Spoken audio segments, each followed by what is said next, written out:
Welcome back to my channel, everyone. Thank you for being with me here today.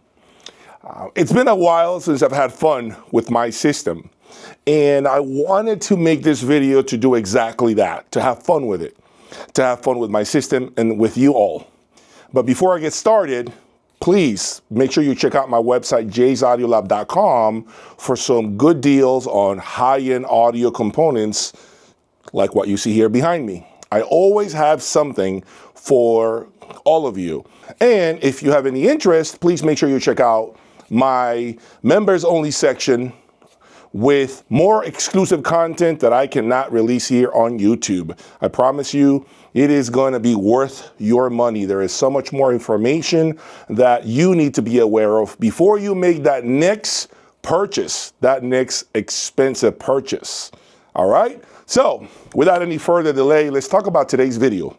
As you can see, in front of me, I have 5 plastic bottles with water in them, okay? And you might be wondering, what is the intent here, Jay? What are we trying to do? Well, there's been a lot of conversations about vibration control. There's been conversations about lowering the noise floor of, our electronics in order to enhance the sound stage, the clarity, the resolution, the depth of the system. I mean, I can go on and on and on about this particular topic. So I figure, why don't I take it next level this time? Why don't we really test with these 750-pound Magical Q7 MK2s, which I gotta say, are fully planted on the floor on top of critical mass LS footers, which are not cheap by any stretch of the imagination.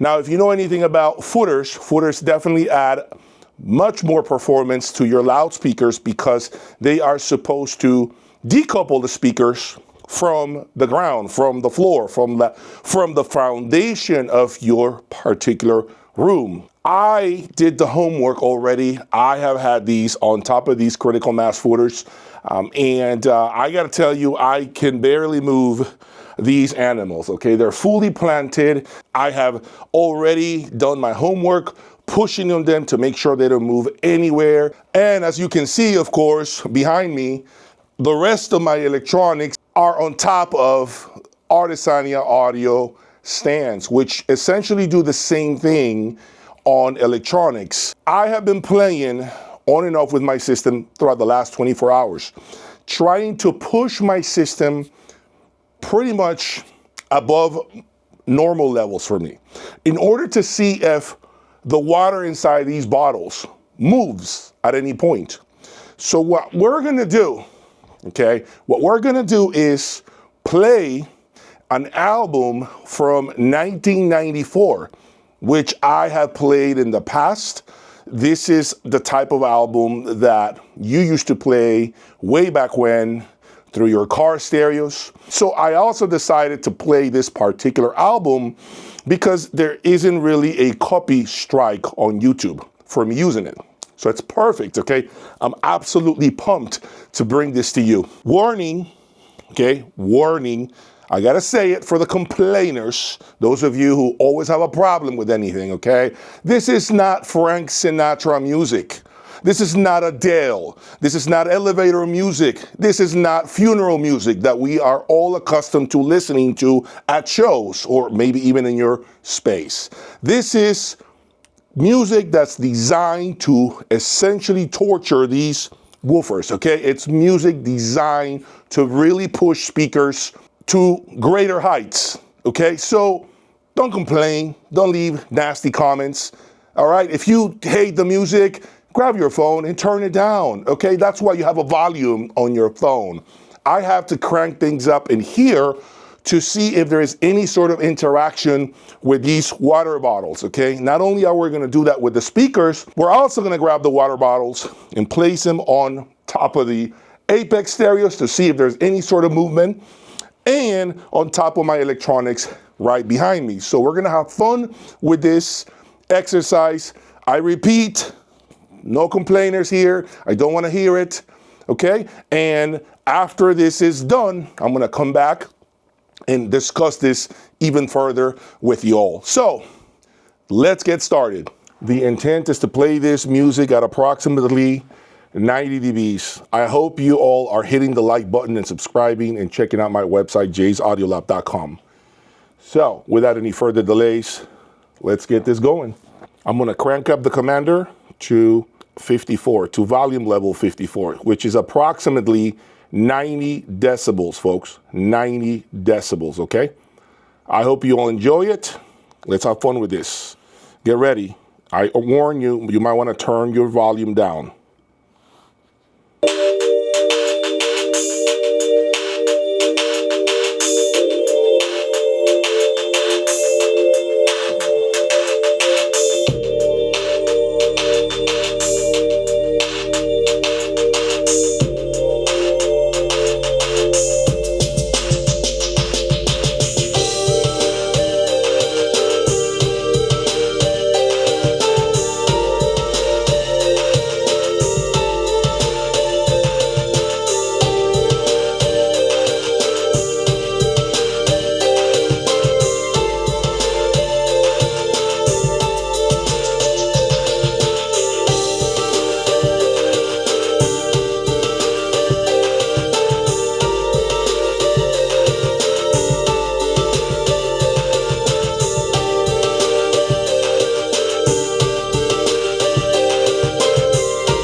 You heard the system clearly move the water on top of the speakers. You heard it, you saw it. I'm a little confused, to be honest with you, but I'm not gonna draw out any conclusions. What I'm gonna do next is get these bottles off of the speaker and place them on top of the apex and see if maybe the Artisania audio stand is actually effectively isolating the amplifier and see what happens. So, no, I'm not afraid. I'm not nervous. Yes, this is water. Don't worry. Nothing's going to happen. All right. So this is water on top of the apex. Oh, my God. Jay, what are you doing? You're going to break the apex. No, I'm not going to break the apex. Okay. The water, the bottles are completely sealed. I got to wait until the water settles. I'm a little confused, to be honest with you, because I don't exactly expect for that to happen, but it is happening before your very eyes. Okay. In the meantime, you can be giving me your comments at this time, trying to make sense of what just occurred. We just saw it. The average volume level is approximately 90 decibels. Okay. I am pushing the hell out of my speakers. This is not something that we all do on a daily basis, but I want to see for myself if indeed all of these things that we buy are effectively controlling the vibration on our electronics. This is the reason why I'm making this video. See what happens, folks. And here we go.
that was actually pretty interesting.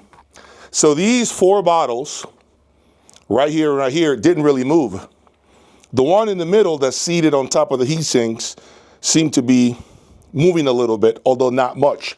However, these bottles moved a hell of a lot less than when I had them on top of the speaker, which is telling me that the Artesania audio stand is doing a tremendous job at isolating the apex. And 2, of course, this is a heavy ass amplifier. So I'm assuming these massive, thick aluminum plates on the top are certainly isolating and controlling a lot of the vibration that's entering the amplifier. So we're gonna move things now to my CH position DAC that's on top of my Artesania audio stand, okay? And see what happens.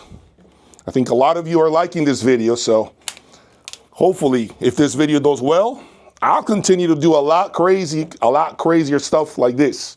And by the way, we're gonna get to the bottom of this because I do, and I wanna plan on bringing some of these experts that sell all of these devices, isolation devices, to talk a little bit about what could have been happening here with these magical Q7s and the critical mass footers, and even the Apex, right? So, okay, so now, as you can see, they are on top of my CH Precision 1.2 DAC, which is seated on top of an Artesania esoteric rack. So, same process, I'm gonna hit play, same volume levels, 90 dB average volume levels.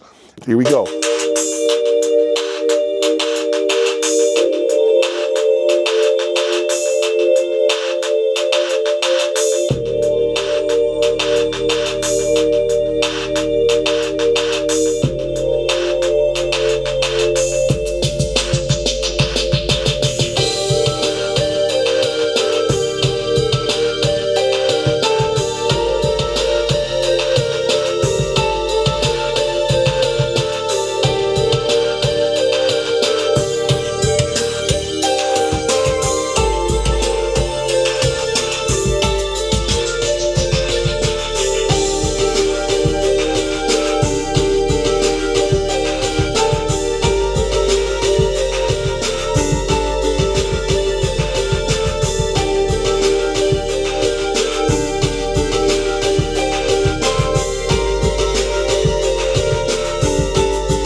All right, so you heard it. That was very interesting.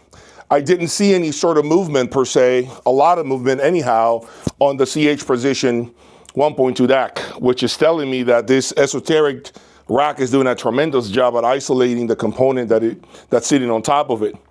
So let's do it one more time. Let's try the Griffin Commander, okay?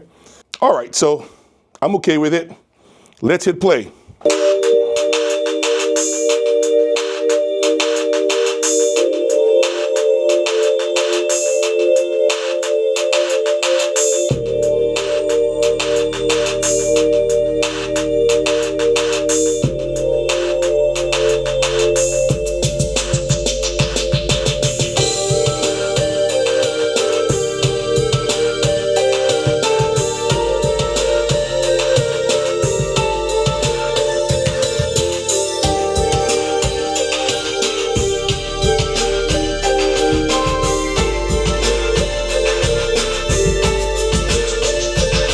Nada.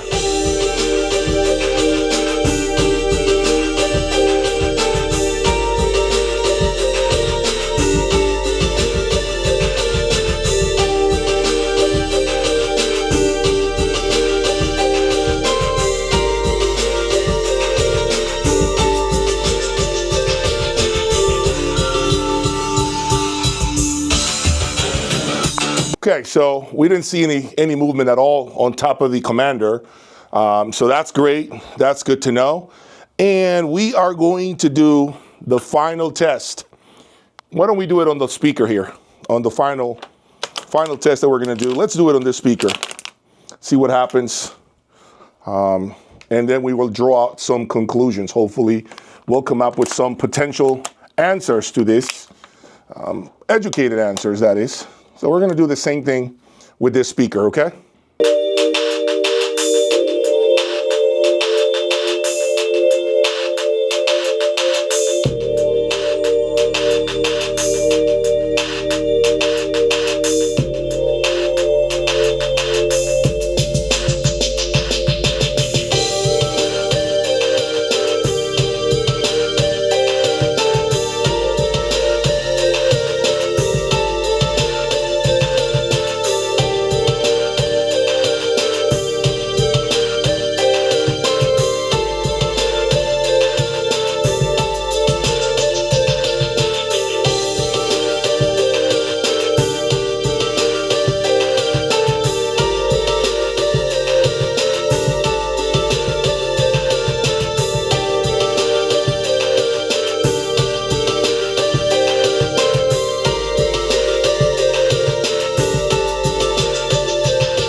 So, I mean, at this point, it's clear, okay, that this is a very confusing exercise.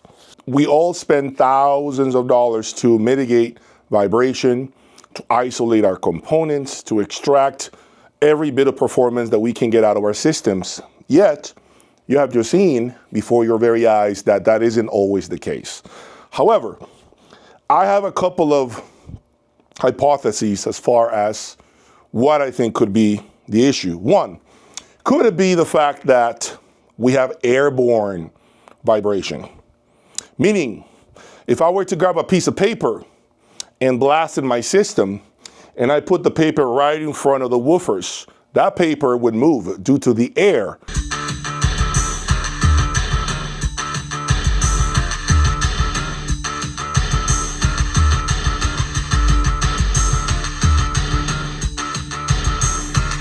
That the system is creating, right? The woofers are creating.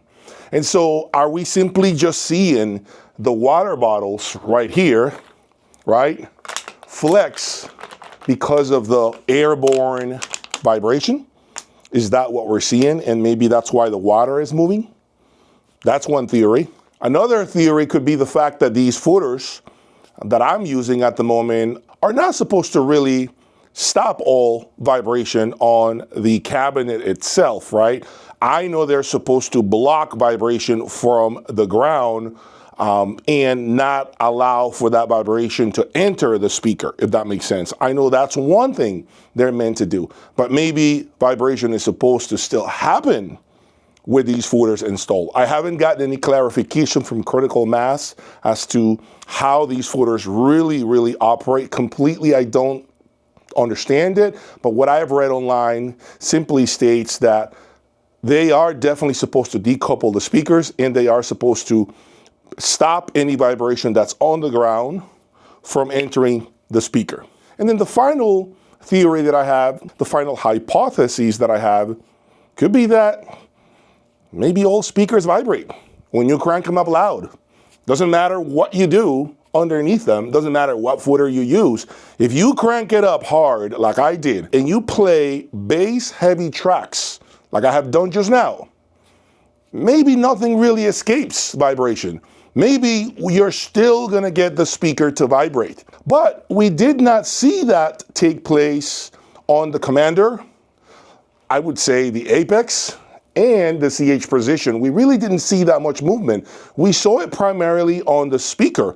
Granted, the speaker is what's creating the sound, right? So it would make sense that this would have the most impact. Now, what I would love for you all to do is to perform something similar to what I have done here and give me your feedback. And if you have done something similar to what I have presented to you today, maybe you can give me your feedback in the comment section.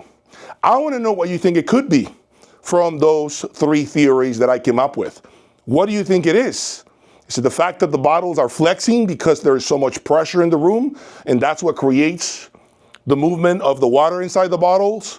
Is it the fact that the volume is so loud that it doesn't matter what we do, when you play that type of music at those volumes, yes, even speakers will vibrate regardless of what you have? You let me know in the comment section. Beat it up down there. I want to read all your comments and have a healthy discussion. If you have enjoyed this type of content, I urge you to subscribe to the channel and hit the like button. Take care.